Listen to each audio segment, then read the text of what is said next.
Hello friends, welcome to my channel education light. हम discuss कर रहे हैं यूनिट 7 और उससे आने वाले क्वेश्चन, जिसमें कि पेडागोजी, एंड्रागोजी एंड असेसमेंट है। ओके, तो चलिए स्टार्ट करते हैं आज के क्वेश्चन। तो पहला क्वेश्चन है हमारा मैचिंग टाइप क्वेश्चन। सेट 1 में कैटेगरीज ऑफ टेस्ट दिया गया है और सेट 2 में उसका डिस्क्रिप्शन। तो इसका हमें सही मैचिंग बताना है। ओके, तो पहला है standardized test. Standardized test is developed by experts, administered and scored by using an objective procedure. Standardized test develop करते हैं एक्सपर्ट्स और ऑब्जेक्टिव प्रोसीजर के थ्रू उसे एडमिनिस्टर एंड स्कोर किया जाता है। ओके, नेक्स्ट है norm reference test. Norm reference test is used for comparing individuals in terms of their relative position. Norm reference test में इंडिविजुअल्स को कंपेयर किया जाता है उनके पोजीशन के हिसाब से। ओके, नेक्स्ट है डायग्नोस्टिक टेस्ट। इसका एम है to analyse the strength and weakness of students for further help. Diagnostic test के थ्रू हम जानेंगे स्टूडेंट के स्ट्रेंथ क्या है, वीकनेसेस क्या है, उसके बाद उन्हें फर्दर हेल्प भी फ्यूचर में करेंगे। ओके, नेक्स्ट हमारा criterion reference test. Here raw scores are compared with some predetermined standard. यहाँ पे रॉ स्कोर को जो पहले से डिटरमाइन किया जाता है वो स्टैंडर्ड के हिसाब से कंपेयर किया जाता है। तो क्राइटेरियन रेफरेंस टेस्ट में जो पहले से जो डिटरमाइंड स्टैंडर्ड है उसके हिसाब से रॉ स्कोर कंपेयर किया जाता है, और नॉर्म रेफरेंस टेस्ट में इंडिविजुअल्स को उनके पोजीशन के हिसाब से कंपेयर किया जाता है। ओके, नेक्स्ट क्वेश्चन देखते हैं। In the following list of statements identify those which are related to interactive stage of teaching. For indicating your answer select the code. इनमें से कौन कौन से statement interactive stage of teaching के साथ related है। ओके, तो पहला जो स्टेटमेंट है वो है the teacher decide what to teach. तो ये तो इंटरैक्टिव स्टेज ऑफ टीचिंग के पार्ट नहीं है, क्योंकि जब टीचर प्लान करता है क्या पढ़ाना है तो वो आ जाता है प्री एक्टिव टीचिंग स्टेज में। ओके, नेक्स्ट है the teacher organises learning task and monitors them. तो ये सही है, ये इंटरैक्टिव स्टेज ऑफ टीचिंग का रिलेटेड है, क्योंकि यहाँ पे टीचर लर्निंग टास्क ऑर्गेनाइज कर रहा है और उसे खुद मॉनिटर भी कर रहा है। स्टूडेंट लर्निंग टास्क को कैसे कर रहे हैं वो मॉनिटर भी कर रहा है। तो ये हो गया प्रोसेसिंग स्टेज, जो कि हम इंटरैक्टिव स्टेज भी बोलते हैं। नेक्स्ट है the teacher takes a planned repetition. तो ये भी सही है, टीचर ने जो भी प्री एक्टिव स्टेज में प्लान किया था उसे रिपीट करता है, किसमें, इंटरैक्टिव स्टेज में। जो भी वो प्री एक्टिव स्टेज में सोचता है उसे एक्शन में लाता है इंटरैक्टिव स्टेज में। ओके, नेक्स्ट है लर्निंग आउटकम्स आर डिटरमाइंड। तो ये तो इंटरैक्टिव स्टेज से रिलेटेड नहीं है, क्योंकि लर्निंग आउटकम कब डिटरमाइंड होता है, ये पोस्ट एक्टिव स्टेज में होता है। ओके, जब टीचिंग कंप्लीट हो जाता है, इंटरैक्टिव स्टेज खत्म हो जाता है, तब पोस्ट एक्टिव स्टेज में हम लर्निंग आउटकम डिटरमाइन कर लेते हैं। नेक्स्ट है the teacher keeps students maximally on task and minimally of task. तो ये भी सही है, इंटरैक्टिव स्टेज का ये एक मेन पार्ट है। यहाँ पे टीचर स्टूडेंट्स को टास्क में एंगेज रखते हैं, स्टूडेंट ऑफ टास्क ना हो जाए, इसीलिए टीचर क्या करते हैं, बीच बीच में क्वेश्चन पूछते रहते हैं, उनको मोटिवेट करते रहते हैं। ओके, नेक्स्ट है the teacher assesses the learning outcomes. तो ये भी पोस्ट एक्टिव स्टेज का ही एक फीचर है, क्योंकि लर्निंग आउटकम हम एसेस कब करेंगे, पोस्ट एक्टिव स्टेज में हम लर्निंग आउटकम को एसेस कर लेंगे। ओके, तो इसका सही आंसर हुआ ऑप्शन नंबर 1। नेक्स्ट क्वेश्चन देखते हैं।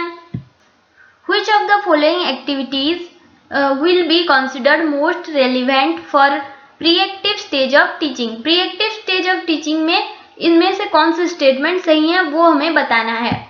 पहला है राइटिंग ऑफ इंस्ट्रक्शनल ऑब्जेक्टिव। तो ये तो सही है, ये प्री एक्टिव स्टेज में टीचर क्या करता है, इंस्ट्रक्शनल ऑब्जेक्टिव को फॉर्मुलेट करता है। ओके, नेक्स्ट है presentation of content in relation to objectives. तो कंटेंट प्रेजेंट कब करते हैं? इंटरएक्टिव स्टेज में कंटेंट प्रेजेंट होता है। ओके, तो ये प्री एक्टिव स्टेज का मोस्ट रिलेवेंट कोई भी पार्ट नहीं है।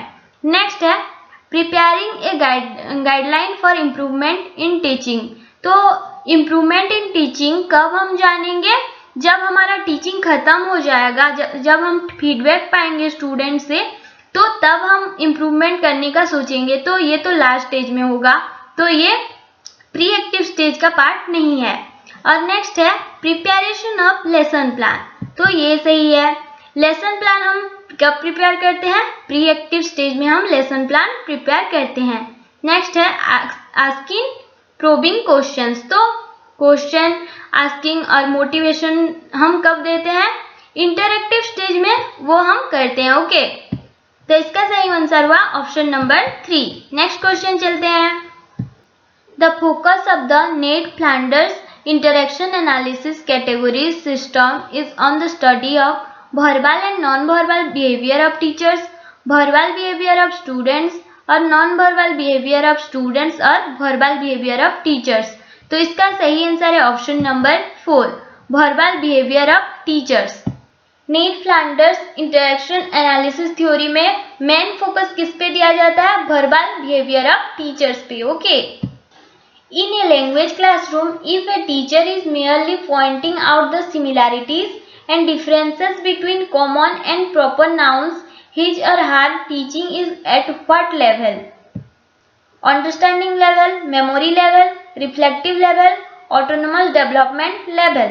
तो इसका सही आंसर है ऑप्शन नंबर 1, जो कि है अंडरस्टैंडिंग लेवल। अंडरस्टैंडिंग लेवल में टीचर कॉन्सेप्ट के बीच में सिमिलैरिटीज क्या है, उसके डिफरेंसेस क्या है, वो बताता है। Okay, which of the following is the main assumptions of Charles Galloway system of observation. Charles Galloway system of observation का मेन एजम्पशंस क्या है? Verbal training should be enriched और verbal communication is the adequate base of teaching learning process और non verbal events do not matter much in the classroom और non-verbal communication can be more effective during interaction in the classroom। तो इसका सही answer है option number 4, non-verbal communication can be more effective during interaction in the classroom।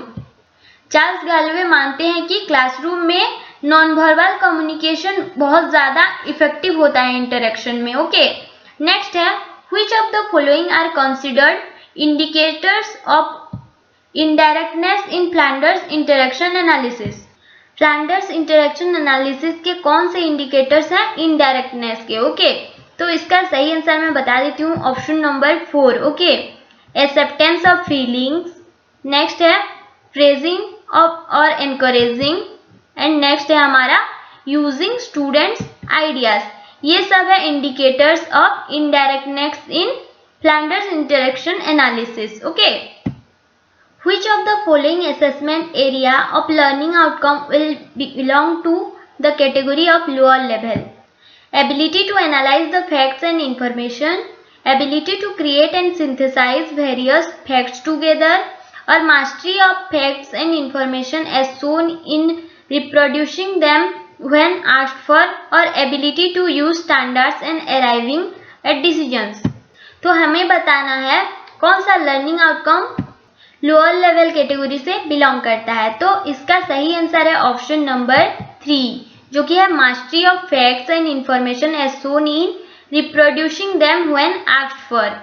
जब हम किसी के पूछने से जो हमारे पास इंफॉर्मेशन या फैक्ट्स है उसे याद करके बोल रहे हैं या उसे आंसर दे रहे हैं, तो वो हो जाएगा लोअर लेवल, जो कि मेमोरी लेवल का है। ओके, क्योंकि हम उसे याद करके मेमोराइज करके आंसर दे रहे हैं। जैसे कि इंडिया कब इंडिपेंडेंस बना या इंडिया को कब इंडिपेंडेंट कंट्री का स्टेटस मिला, तो इसका हम याद करके आंसर देते हैं। ओके, 1947 15 अगस्त को।